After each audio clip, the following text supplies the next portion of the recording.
ജ്യോതിസ് ചാനലിലേക്ക് എല്ലാവർക്കും സ്വാഗതം. ലോഗോസ് ക്വിസ് 2024 മുഴുവൻ പാഠഭാഗങ്ങളും ഉൾപ്പെടുത്തിക്കൊണ്ടുള്ള ഓപ്ഷൻസോടുകൂടിയ ചോദ്യങ്ങളുടെയും ഉത്തരങ്ങളുടെയും 4ാം ഭാഗമാണ് ഇന്നത്തെ വീഡിയോയിൽ ഉൾപ്പെടുത്തിയിരിക്കുന്നത്. ചോദ്യം 1. ന്യായാധിപന്മാരുടെ പുസ്തകത്തിൻ്റെ ആമുഖത്തിൽ നിന്ന് കാനാൻ ദേശത്ത് പ്രവേശിച്ച് വാസമുറപ്പിച്ച ഇസ്രായേൽ ഗോത്രങ്ങളെ ജോഷുവയുടെ മരണത്തിന് ശേഷം സാവൂളിൻ്റെ മരണം വരെയുള്ള കാലഘട്ടത്തിൽ ബാഹ്യശക്തികളിൽ നിന്ന് രക്ഷിക്കാൻ നിയുക്തരായവർ ആര്? എ.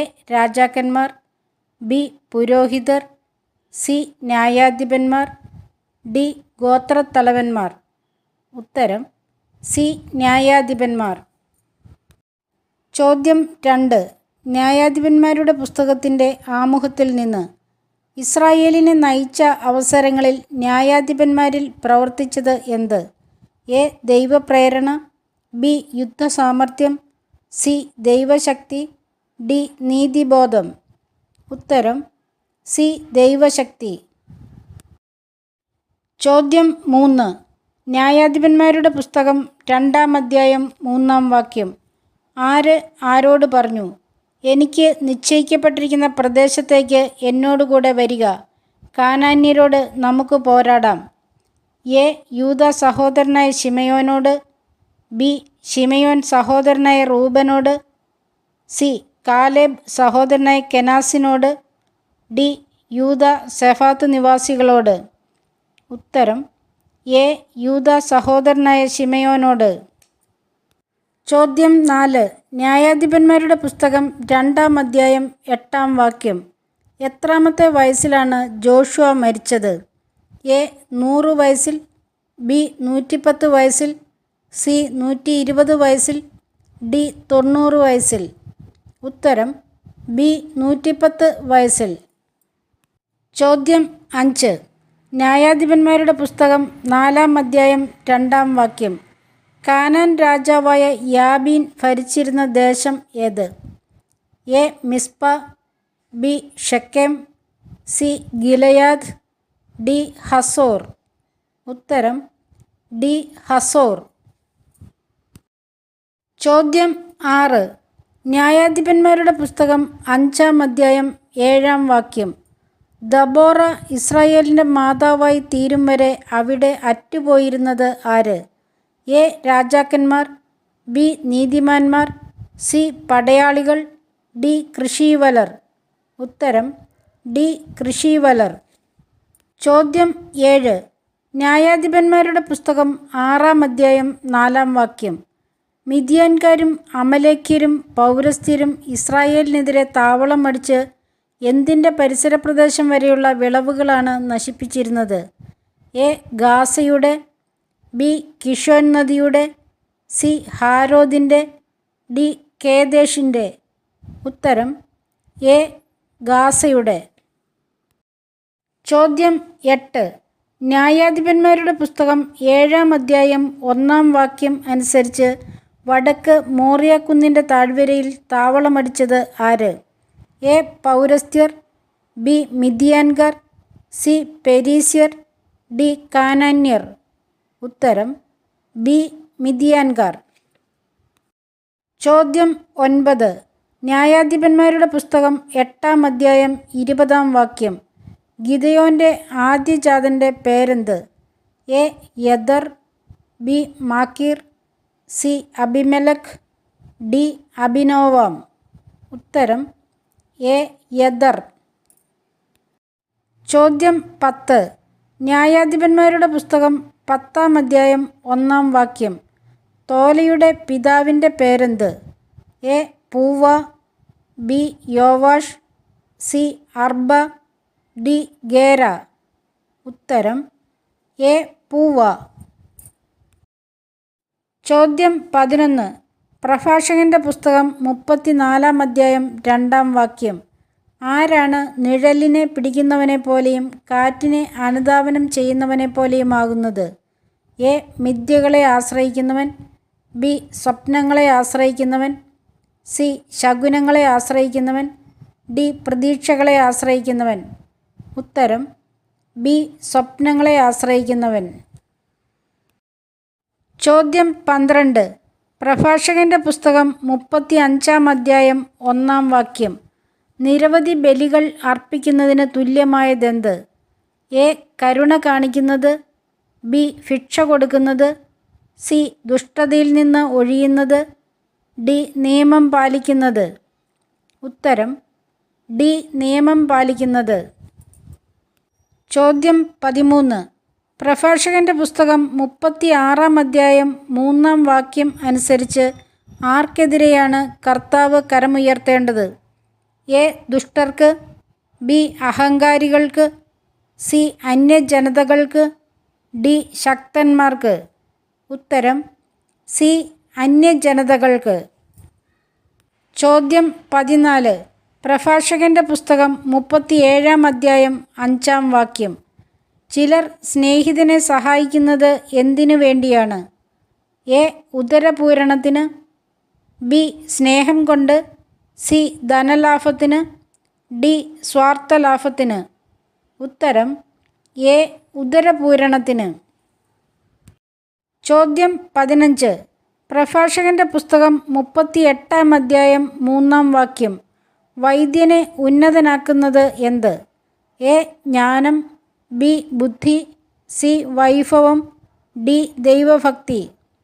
ഉത്തരം സി. വൈഭവം. ചോദ്യം 16. പ്രഭാഷകൻ്റെ പുസ്തകം 39-ാം അധ്യായം 1-ാം വാക്യം. അത്യുന്നതൻ്റെ നിയമങ്ങൾ പഠിക്കുന്നതിൽ താൽപ്പര്യമുള്ളവൻ എന്താണ് ആരാഞ്ഞറിയുക? എ. ആപ്തവാക്യങ്ങൾ. ബി. പൗരാണിക ജ്ഞാനം. സി. ഉപമകൾ. ഡി. വിജ്ഞാന വചസ്സുകൾ. ഉത്തരം ബി. പൗരാണിക ജ്ഞാനം. ചോദ്യം 17. പ്രഭാഷകൻ്റെ പുസ്തകം 40-ാം അധ്യായം 1-ാം വാക്യം. മാതാവിൻ്റെ ഉദരത്തിൽ നിന്ന് പുറത്തു വരുന്ന നിമിഷം മുതൽ സർവരുടെയും മാതാവിൻ്റെ അടുത്തേക്ക് മടങ്ങുന്നതുവരെ ആരുടെ സന്തതികളുടെ മേലാണ് ഭാരമുള്ള നുകം വയ്ക്കപ്പെട്ടിരിക്കുന്നത്? എ. അബ്രാഹത്തിൻ്റെ. ബി. യാക്കോബിൻ്റെ. സി. ആദത്തിൻ്റെ. ഡി. സാത്താൻ്റെ. ഉത്തരം സി. ആദത്തിൻ്റെ. ചോദ്യം 18. പ്രഭാഷകൻ്റെ പുസ്തകം 38-ാം അധ്യായം 4-ാം വാക്യം അനുസരിച്ച് ബുദ്ധിയുള്ളവൻ അവഗണിക്കുകയില്ലാത്തത് എന്ത്? എ. ഔഷധങ്ങളെ. ബി. നിയമങ്ങളെ. സി. ജ്ഞാനത്തെ. ഡി. രോഗത്തെ. ഉത്തരം എ. ഔഷധങ്ങളെ. ചോദ്യം 19. പ്രഭാഷകൻ്റെ പുസ്തകം 34-ാം അധ്യായം 9-ാം വാക്യം.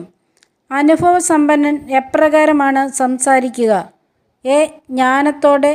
ബി. വിവേകത്തോടെ. സി. വ്യക്തതയോടെ. ഡി. കരുതലോടെ. ഉത്തരം ബി. വിവേകത്തോടെ. ചോദ്യം 20.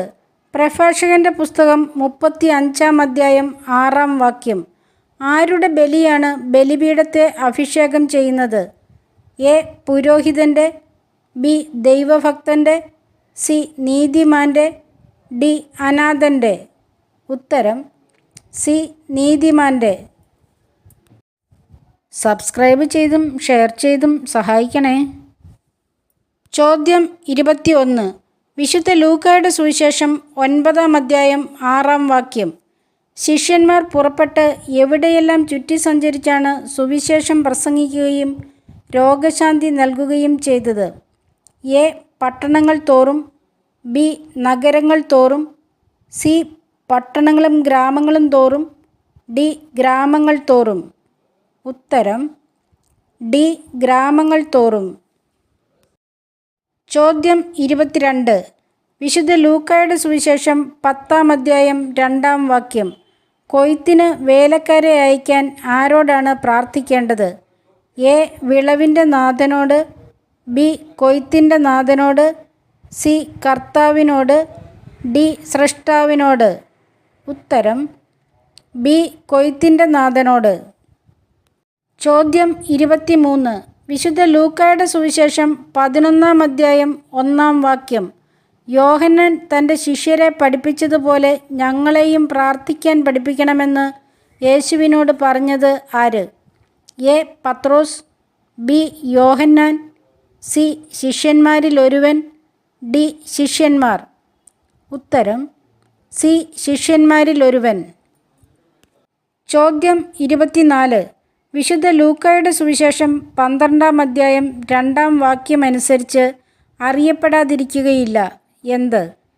എ രഹസ്യങ്ങൾ, ബി ദുഷ്ടതകൾ, സി ചെവിയിൽ പറഞ്ഞത്, ഡി നിഗൂഢമായത്.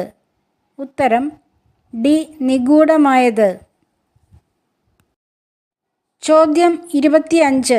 വിശുദ്ധ ലൂക്കായുടെ സുവിശേഷം 13-ാം അധ്യായം 6-ാം വാക്യം അനുസരിച്ച് ഒരുവൻ മുന്തിരിത്തോട്ടത്തിൽ നട്ടുപിടിപ്പിച്ചത് എന്ത്?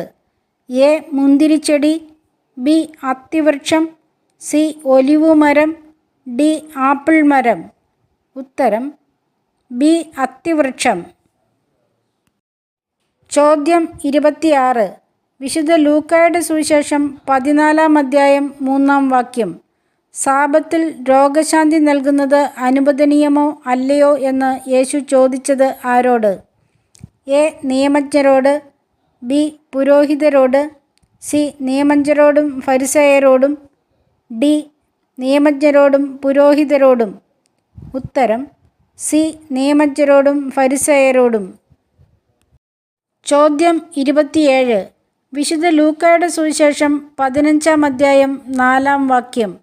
100 ആടുകളിൽ 1 നഷ്ടപ്പെട്ടാൽ 99നെയും എവിടെ വിട്ടിട്ടാണ് നഷ്ടപ്പെട്ടതിനെ തേടിപ്പോവുക? എ മരുഭൂമിയിൽ, ബി വയലിൽ, സി വനത്തിൽ, ഡി ഗ്രാമത്തിൽ. ഉത്തരം എ മരുഭൂമിയിൽ. ചോദ്യം 28.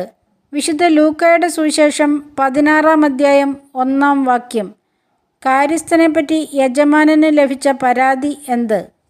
എ ദാസന്മാരെ പീഡിപ്പിക്കുന്നു, ബി സ്വത്ത് ദുർവ്യയം ചെയ്യുന്നു, സി അലസനായിരിക്കുന്നു, ഡി കൗശലം പ്രവർത്തിക്കുന്നു. ഉത്തരം ബി സ്വത്ത് ദുർവ്യയം ചെയ്യുന്നു. ചോദ്യം 29. പിടക്കോഴി കുഞ്ഞുങ്ങളെ ചിറകിൻ കീഴ് ചേർത്ത് നിർത്തുന്നത് പോലെ നിന്റെ സന്താനങ്ങളെ ഒന്നിച്ചു ചേർക്കുന്നതിന് ഞാൻ എത്രയോ പ്രാവശ്യം ആഗ്രഹിച്ചു. ആരുടെ സന്താനങ്ങളെ? എ യഹൂദരുടെ, ബി അബ്രാഹത്തിൻ്റെ, സി ജെറുസലേമിൻ്റെ, ഡി യൂദായുടെ. ഉത്തരം സി ജെറുസലേമിൻ്റെ. ചോദ്യം 30. വിശുദ്ധ ലൂക്കായുടെ സുവിശേഷം 9-ാം അധ്യായം 9-ാം വാക്യം അനുസരിച്ച് യേശുവിനെ കാണാൻ ആഗ്രഹിച്ചത് ആര്? എ പീലാത്തോസ്, ബി ഹെറോദേസ്, സി യോഹന്നാൻ, ഡി സക്കേവൂസ്. ഉത്തരം ബി ഹെറോദേസ്. ചോദ്യം 31. 2 കോരിന്തോസ് 7-ാം അധ്യായം 4-ാം വാക്യം. തങ്ങളുടെ ക്ലേശങ്ങളിലെല്ലാം താൻ എന്താണ് എന്നാണ് പൗലോസ്ലീഹ പറയുന്നത്? എ ദുഃഖിതനാണ്, ബി സന്തോഷവാനാണ്, സി ക്ലേശിതനാണ്, ഡി ആനന്ദപൂരിതനാണ്. ഉത്തരം ഡി ആനന്ദപൂരിതനാണ്. ചോദ്യം 32. 2 കോരിന്തോസ് 8-ാം അധ്യായം 6-ാം വാക്യം. തീത്തോസ് കോറിന്തോസിൽ ആരംഭിച്ചിട്ടുള്ള എന്തു പൂർത്തിയാക്കാനാണ് അപ്പസ്തോലന്മാർ തീത്തോസിനോട് അഭ്യർത്ഥിച്ചിരിക്കുന്നത്? എ ശുശ്രൂഷകൾ, ബി കാരുണ്യ പ്രവർത്തനങ്ങൾ, സി സുവിശേഷ പ്രഘോഷണം, ഡി അത്ഭുത പ്രവർത്തനങ്ങൾ. ഉത്തരം ബി കാരുണ്യ പ്രവർത്തനങ്ങൾ. ചോദ്യം 33. 2 കോരിന്തോസ് 9-ാം അധ്യായം 7-ാം വാക്യം അനുസരിച്ച് ഓരോരുത്തരും ആരുടെ തീരുമാനമനുസരിച്ച് വേണം പ്രവർത്തിക്കേണ്ടത്? എ അപ്പസ്തോലന്മാരുടെ, ബി സഭയുടെ, സി സ്വന്തം, ഡി പൗലോസ്ലീഹായുടെ. ഉത്തരം സി സ്വന്തം. ചോദ്യം 34. 2 കോരിന്തോസ് 10-ാം അധ്യായം 2-ാം വാക്യം. അപ്പസ്തോലന്മാരെ ജഡികന്മാരായി കാണുന്നവരെ എങ്ങനെ നേരിടാമെന്ന ആത്മവിശ്വാസമാണ് സ്ലീഹായ്ക്കുള്ളത്? എ ധീരമായി, ബി ദൈവികമായി, സി ആത്മീയമായി, ഡി ശക്തമായി. ഉത്തരം എ ധീരമായി. ചോദ്യം 35. 2 കോരിന്തോസ് 11 2 വാക്യം. നിർമ്മലമായ വധുവിനെ ആർക്കാണ് സമർപ്പിക്കുക? എ. ക്രിസ്തുവിന്, ബി. ഭർത്താവിന്, സി. സഭയ്ക്ക്, ഡി. കുടുംബത്തിന്. ഉത്തരം ബി. ഭർത്താവിന്. ചോദ്യം 36. 2 കോരിന്തോസ് 12 5 വാക്യം. ശ്ലീഹ സ്വയം അഭിമാനം കൊള്ളുന്നത് എന്തിൽ? എ. സ്വന്തം വാക്ചാതുര്യത്തിൽ, ബി. സ്വന്തം സഹനങ്ങളിൽ, സി. സ്വന്തം ബലഹീനതകളിൽ, ഡി. സ്വന്തം ശക്തിയിൽ. ഉത്തരം സി. സ്വന്തം ബലഹീനതകളിൽ. ചോദ്യം 37. 2 കോരിന്തോസ് 13 2 വാക്യം. നേരത്തെ പാപം ചെയ്തവർക്കും മറ്റെല്ലാവർക്കും താൻ എന്ത് നൽകിയിട്ടുണ്ട് എന്നാണ് ശ്ലീഹ പറയുന്നത്? എ. Map, B. മുന്നറിയിപ്പ്, സി. ഉപദേശം, ഡി. മാർഗനിർദ്ദേശം. ഉത്തരം ബി. മുന്നറിയിപ്പ്. ചോദ്യം 38. 2 കോരിന്തോസ് 11 19 വാക്യം. ബുദ്ധിമാന്മാരായ കോരിന്തോസുകാർ വിഡ്ഢികളോട് എപ്രകാരം സഹിഷ്ണുത കാണിക്കുന്നുണ്ടല്ലോ എന്നാണ് ശ്ലീഹ പറയുന്നത്? എ. സ്നേഹപൂർവം, ബി. കാരുണ്യപൂർവം, സി. ദയാപൂർവം, ഡി. സന്തോഷപൂർവം. ഉത്തരം ഡി. സന്തോഷപൂർവം. ചോദ്യം 39. 2 കോരിന്തോസ് 11 25 വാക്യം. എത്ര തവണയാണ് ശ്ലീഹ കപ്പലപകടത്തിൽപ്പെട്ടത്? എ. 3 തവണ, ബി. 5 തവണ, സി. 40 തവണ, ഡി. 7 തവണ. ഉത്തരം എ. 3 തവണ.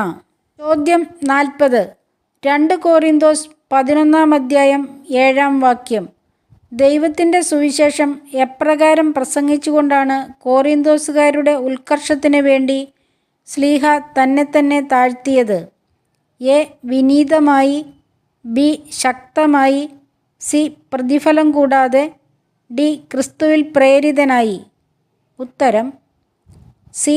പ്രതിഫലം കൂടാതെ. ഈ വീഡിയോ ഉപകാരപ്രദമായെങ്കിൽ സബ്സ്ക്രൈബ് ചെയ്തും ഷെയർ ചെയ്തും സഹായിക്കും എന്ന ശുഭപ്രതീക്ഷയോടെ ഈശോയുടെ നാമത്തിൽ നന്ദി, നമസ്കാരം.